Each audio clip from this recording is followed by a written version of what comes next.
Hello दोस्तों, देखिए हमारी लुसेंट की सीरीज चल रही थी। इसमें 3 चैप्टर अपन ने कर लिए थे। आज 4th चैप्टर अपन चालू कर रहे हैं, गति के नियम, लॉज ऑफ मोशन।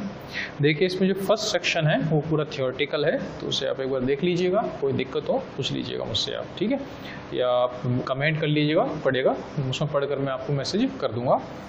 नेक्स्ट देखिए न्यूमेरिकल जो है इसके, वो पेज नंबर 23 से चालू होते हैं। लिखा हुआ न्यूमेरिकल क्वेश्चन, आंकिक प्रश्न।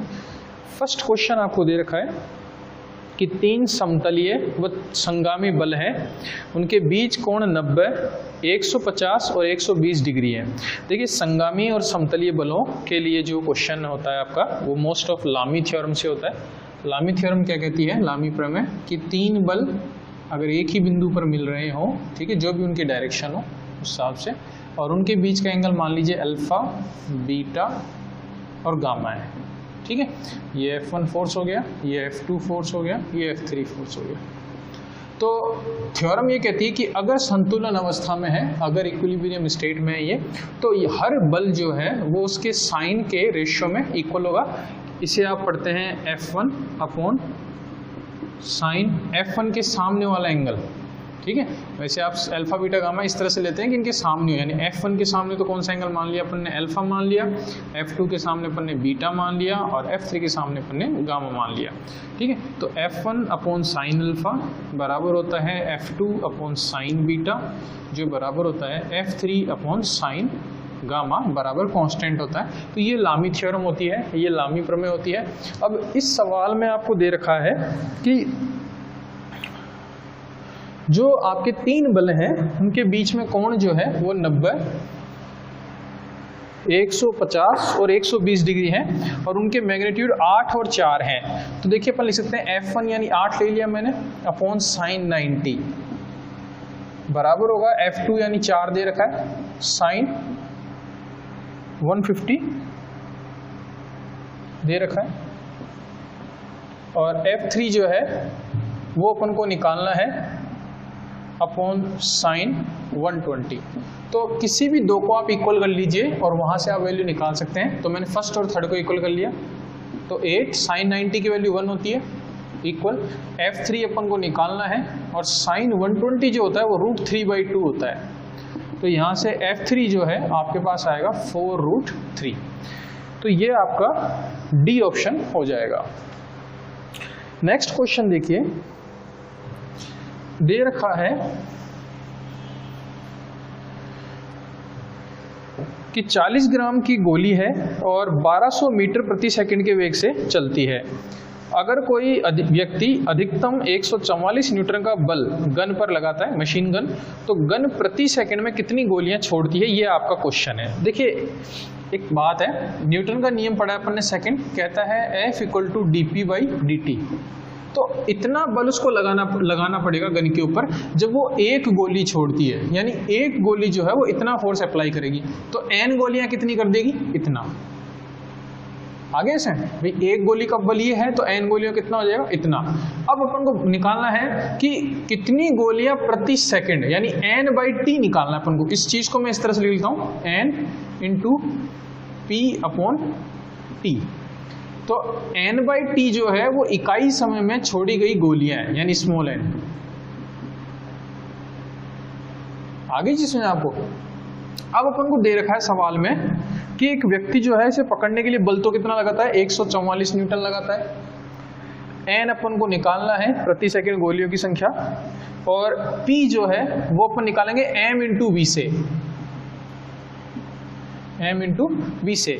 m अपन को दे रखा है 40 ग्राम, तो ग्राम को आप kg में बदल देंगे, ठीक है। तो ये हो गया 40 × 10⁻⁻3, और v अपन को दे रखा है 1200। तो इसे आपको सॉल्व करना है, तो सॉल्व कर लीजिए। कितना आएगा, ये 3 तो यहीं कैंसिल हो गए आपके, ये जो है 12 बार कैंसिल हो जाएगा, ये 3 बार कैंसिल हो जाएगा, तो n = जो है 3 आ जाएगा, यानी गन जो है वो 1 सेकंड में 3 गोलियां दागेगी। आगे बढ़ने से पहले दोस्तों देखिए एक अनाउंसमेंट है छोटा सा, समझ लीजिए। देखिए जैसे हम आपको फ्री कंटेंट प्रोवाइड करवा रहे हैं, वैसे ही बहुत सारा फ्री कंटेंट जो है आप लोगों का वेट कर रहा है। आप लोग जो यहाँ पर स्क्रीन पर जो आपके लिंक आ रहा है वहाँ से आप डाउनलोड कर सकते हैं ऐप को, या डिस्क्रिप्शन बॉक्स में भी प्ले स्टोर का लिंक है, आप वहाँ से डाउनलोड कर सकते हैं ऐप को। फिजिक्स और मैथ्स का बहुत सारा फ्री कंटेंट जो है आपको ऐप पर मिल जाएगा। इसके साथ साथ आप वहाँ पर पूरा कोर्स जो है वो भी परचेज कर सकते हैं, बहुत नॉमिनल सी फीस में पूरा कोर्स आपको मिल जाएगा, आप वहाँ से देख सकते हैं। इसके साथ साथ उसमें बहुत सारे पेपर्स भी दे रखे हैं, ठीक है, सॉल्यूशंस भी दे रखे हैं, तो वो भी आप वहाँ से देख सकते हैं, वो फ्री है आपके लिए। तो एक बार इसे आप चेकआउट कर लीजिए।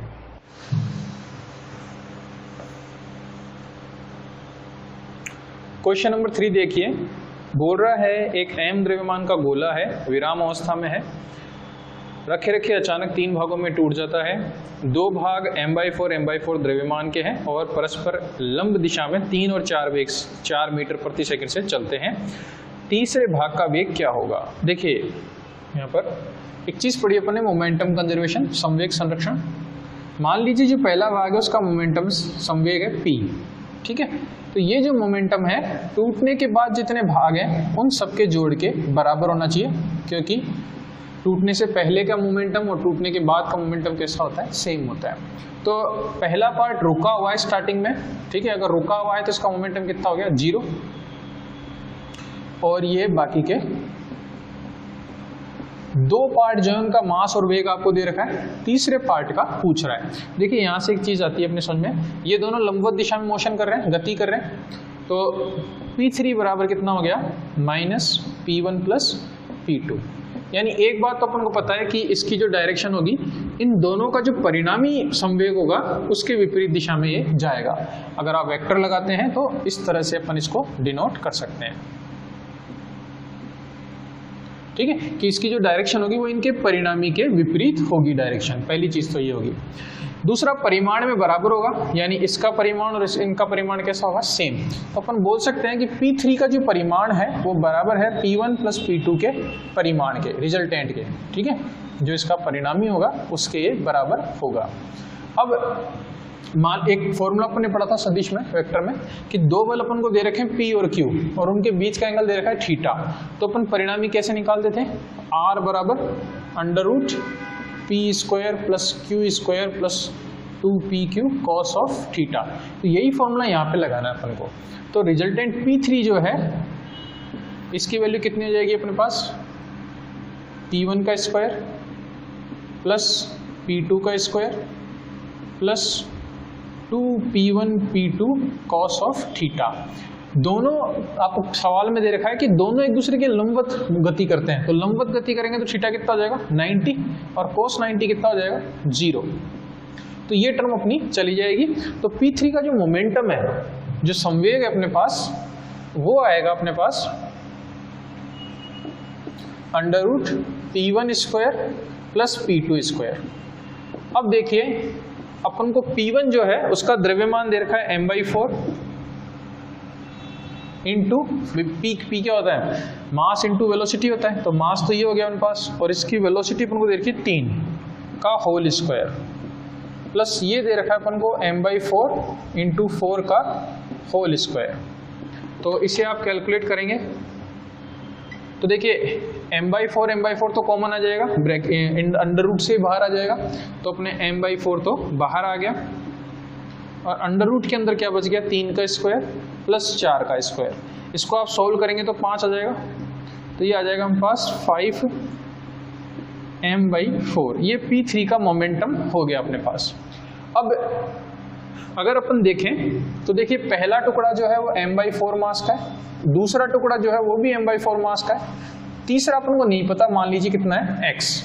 इन तीनों का जोड़ जो है वो टूटने से पहले के मास के बराबर होना चाहिए, ठीक है भाई। पहले टुकड़े का मास कितना है? m/4, दूसरे का कितना है? m/4, तीसरे का क्या मान लिया? x। इन तीनों का जोड़ टूटने से पहले के मास का बराबर होना चाहिए अगर अपन कहें तो।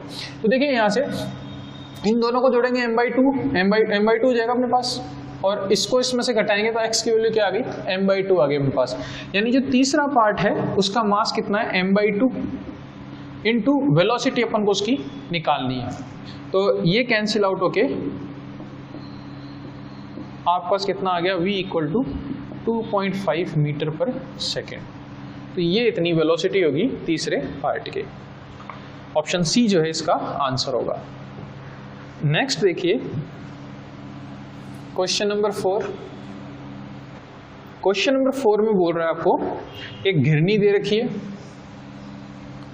उस घिरनी में एक तरफ तो जो मास लटका हुआ है उसकी वैल्यू है m, और एक तरफ जो मास लटका हुआ है उसकी वैल्यू है 3m। पूछ रहा है इस निकाय का त्वरण क्या होगा। तो देखिए सीधा हिसाब है कि ये इस तरफ ही जाएगा, ज़्यादा भारी है तो इस तरफ ही पुल अप होगा। तो त्वरण की वैल्यू में निकालना बताई थी आपको कि total force upon total mass होता है, यही त्वरण होता है अपना। और यहाँ पर जो टोटल फोर्स है वो ma ना लेकर आप लेंगे mg, क्योंकि पार्टिकल इसी हिसाब से कहाँ जाएगा, नीचे जाएगा। तो देखिए नेट कितना हो जाएगा, ये 3m तो लेके जाएगा नीचे की ओर, और ये m कहाँ जाएगा, ऊपर की ओर। तो ये इसका रजिस्ट करेगा, इसका विरोध करेगा। तो नेट कितना हो जाएगा अपने पास, यहाँ वेट फोर्स की बात होगी, भार बल की बात होगी, w से डिनोट करते हैं आप, यानी mg। तो m तो कितना होगा, 3m तो नीचे की ओर लेके जाएगा, m कहाँ जा रहा है, ऊपर की ओर, इंटू g, ये तो हो गया w आपके पास। तो टोटल m कितना हो जाएगा, 3m प्लस m, अपने पास आ गया 2m upon 4m into g। तो अपने पास एक्सीलरेशन कितना आ गया, g/2। वैसे आप देखिए चैनल की प्लेलिस्ट में देख लीजिएगा, आपको फ्री बॉडी डायग्राम करके टॉपिक मिल जाएगा। फ्री बॉडी डायग्राम में मैंने ये सब समझा रखा है, आप वहां पर देख सकते हैं। नेक्स्ट देखिए क्वेश्चन नंबर 5।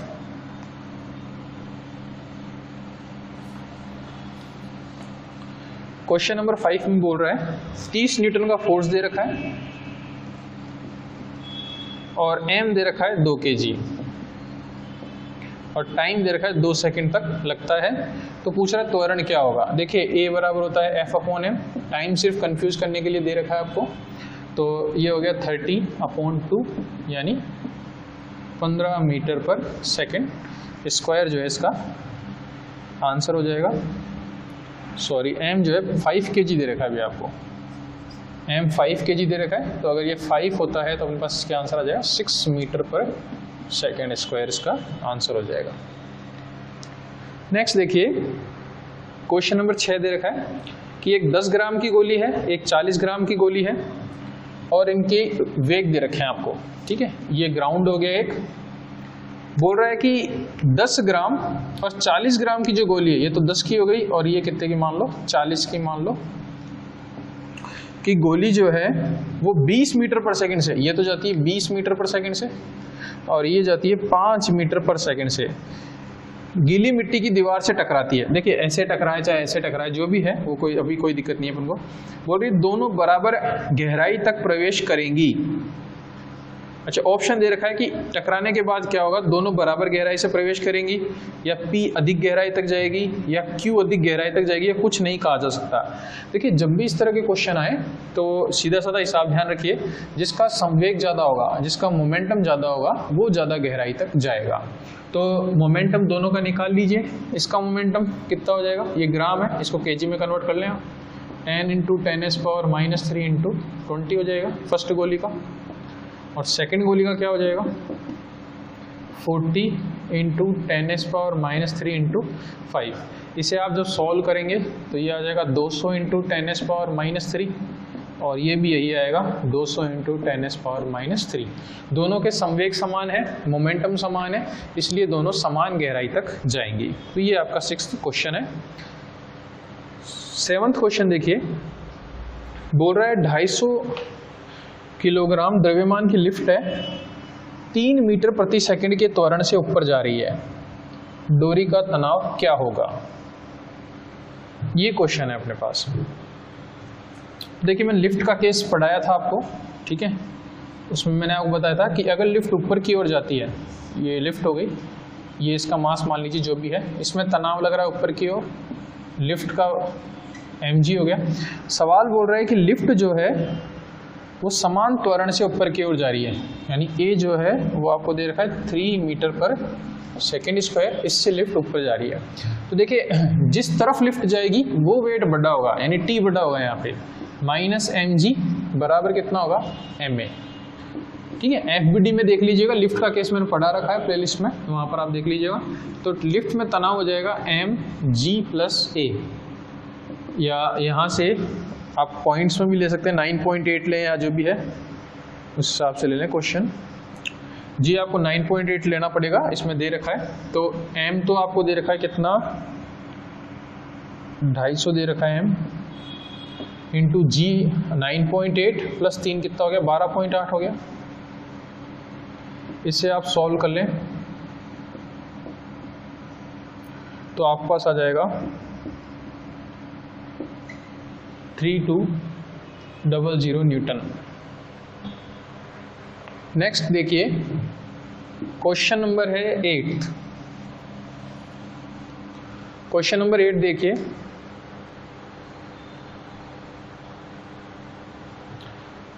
m द्रव्यमान का एक गुटका है, क्षैतिज घर्षणहीन तल के अनुदिश m द्रव्यमान की रस्सी से खींचा जा रहा है। ये दे रखा है आपको, ये गुटका रखा हुआ है जिसका द्रव्यमान m है, कैपिटल M, और इससे एक रस्सी से खींचा जा रहा है, ठीक है, स्ट्रेट रस्सी से खींचा जा रहा है जिसका मास कितना है, स्मॉल m है,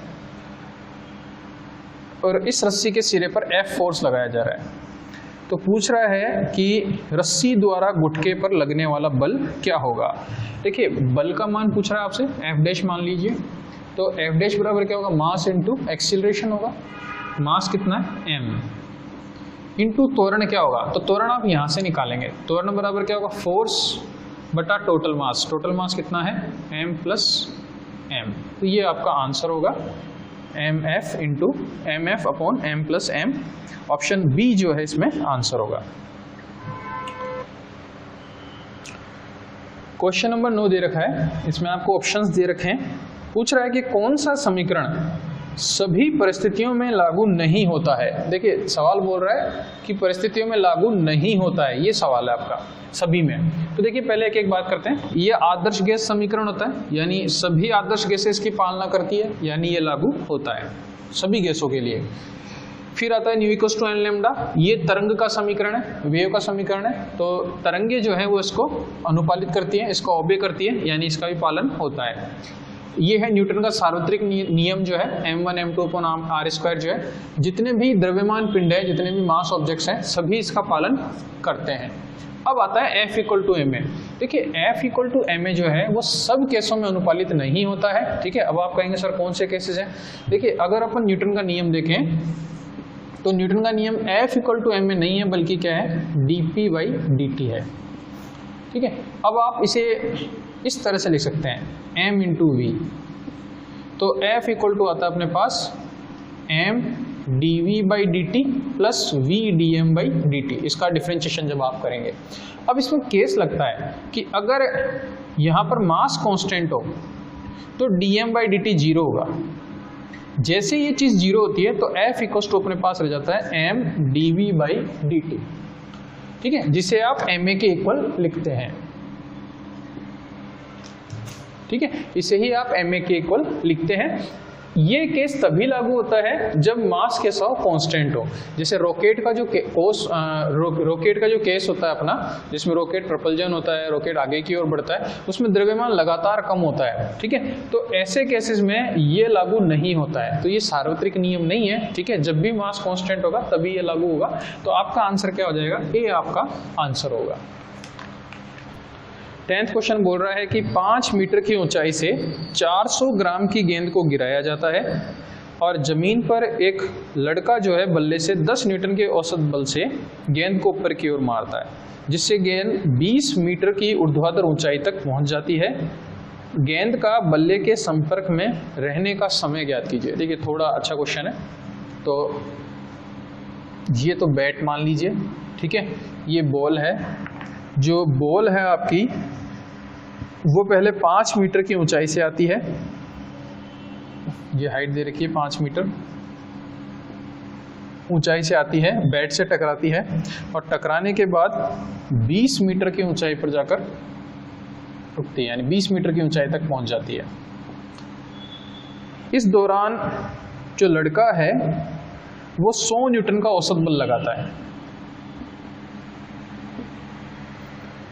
पूछ रहा है कि संपर्क में रहने का समय निकालिए।